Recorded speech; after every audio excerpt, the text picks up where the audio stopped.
Assalamualaikum warahmatullahi wabarakatuh. Selamat pagi, siang, dan malam kepada Bapak Ahmad Sofyan SHIMH dan serta teman-teman sekalian. Perkenalkan, nama saya Belia Runisa dengan NIM 2321588016. Saya dari Prodi Hukum Keluarga, Fakultas Syariah, semester 3. Pada kesempatan kali ini, saya akan mempresentasikan tugas ujian tengah semester dalam mata kuliah Fikih Munakahat, dan tema yang akan saya bahas adalah tentang perwalian dalam pernikahan. Baik, yang pertama itu tentang hukum menghalang-halangi.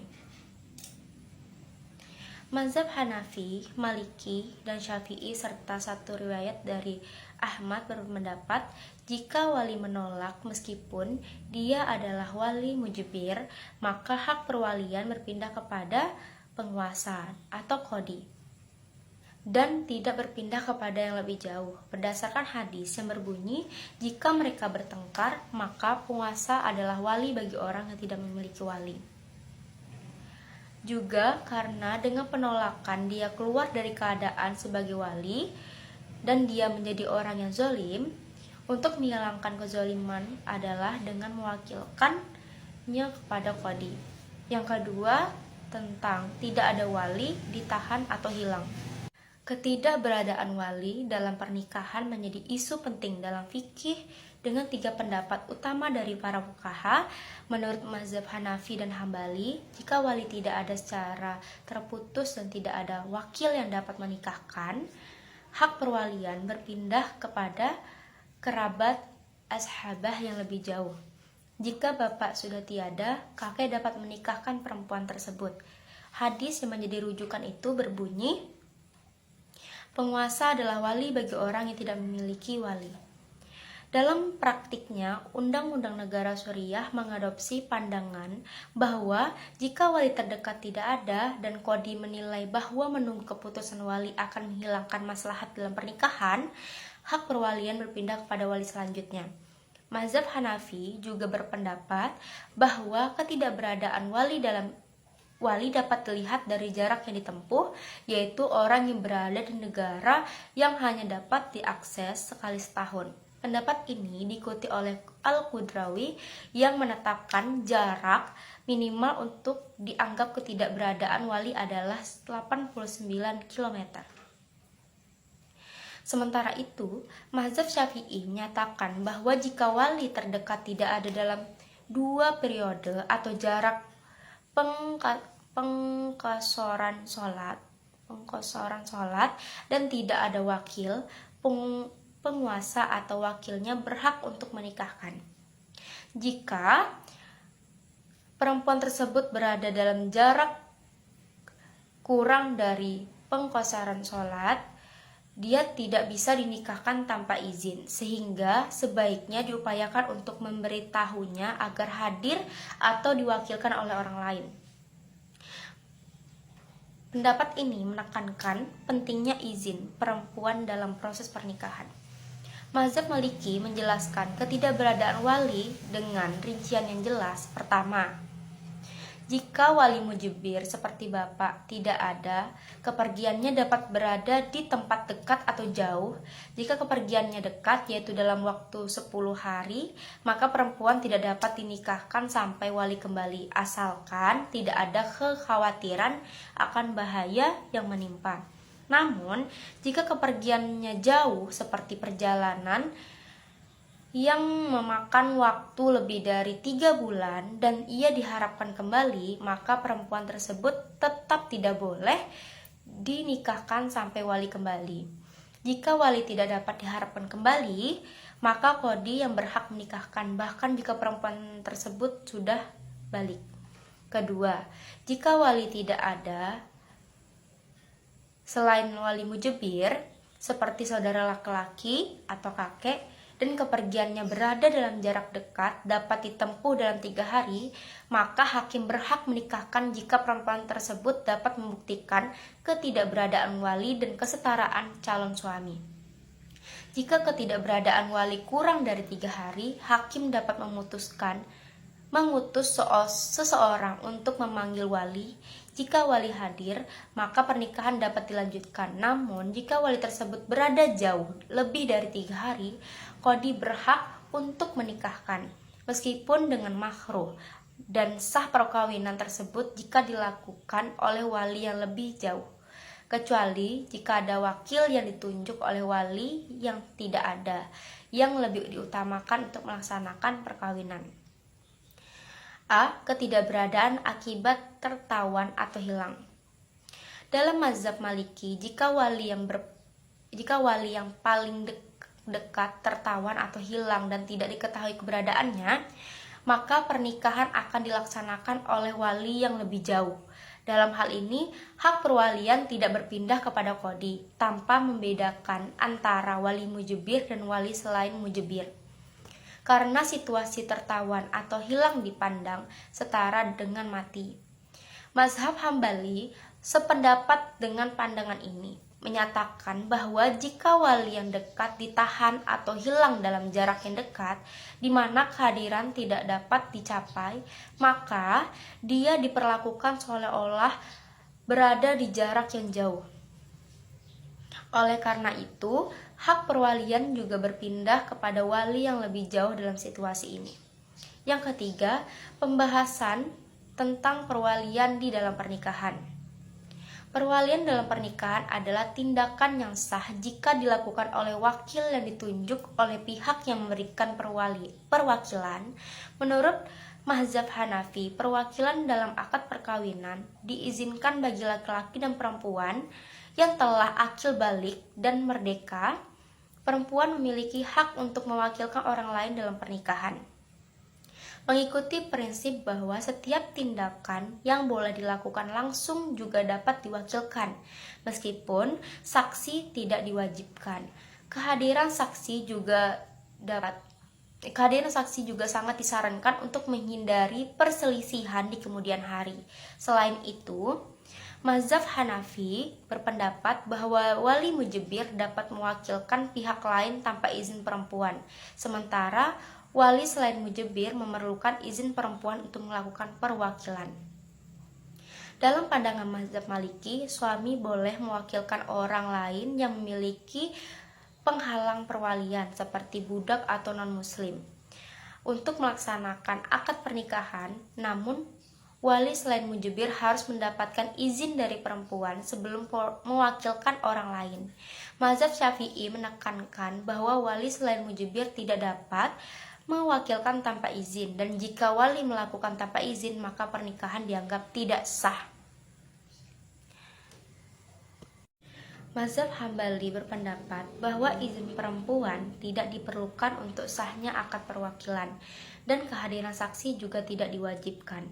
Namun, jika wali mujbir yang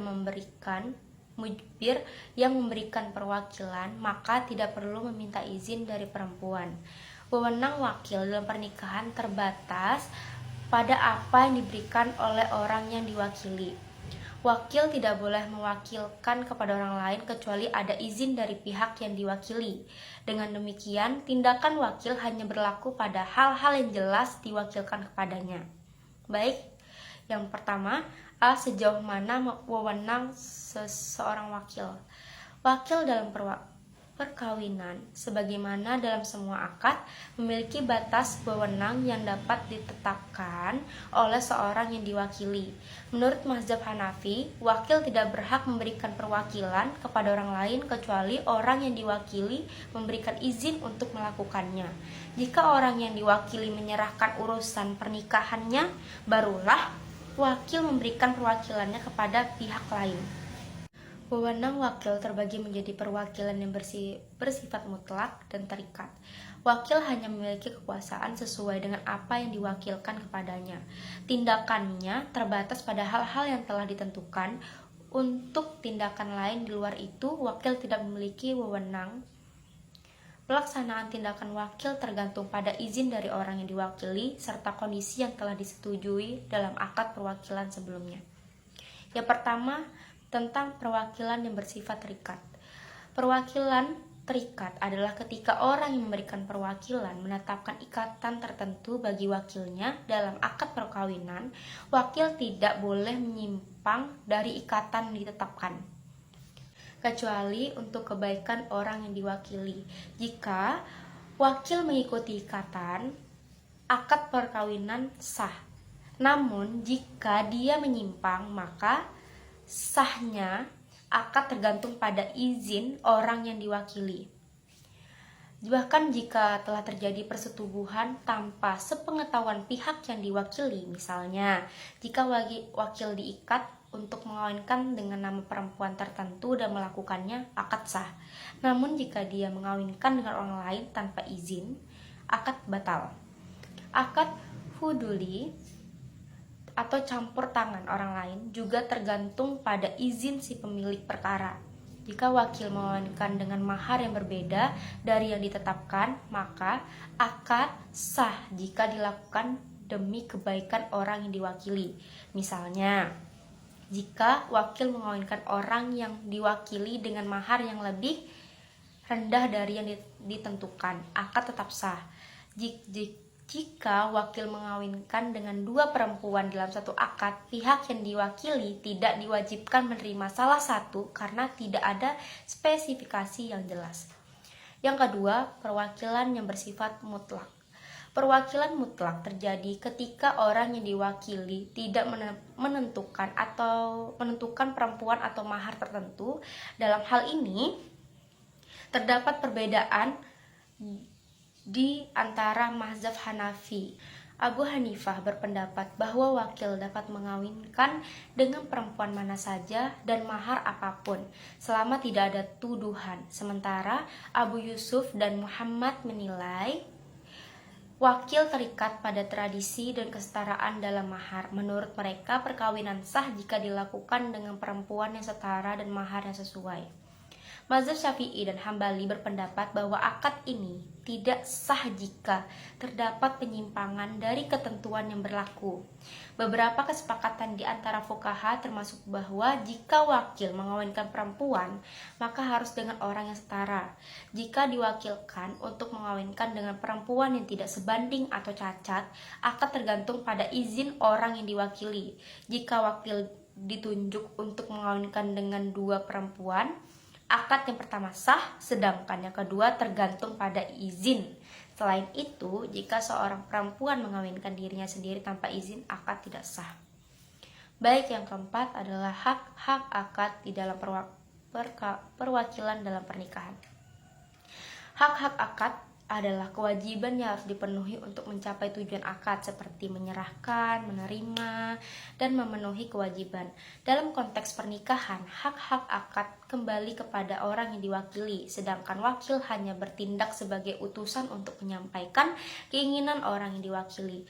Oleh karena itu, wakil tidak memiliki hak untuk menuntut agar perempuan segera digauli oleh suaminya atau untuk menuntut pemenuhan mahar, kecuali jika dia adalah seorang kafil atau penanggung.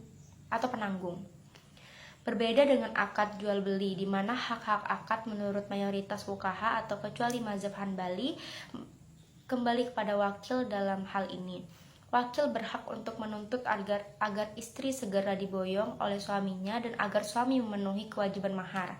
Penerimaan mahar oleh wakil hanya sah jika ada izin dari pihak yang diwakili.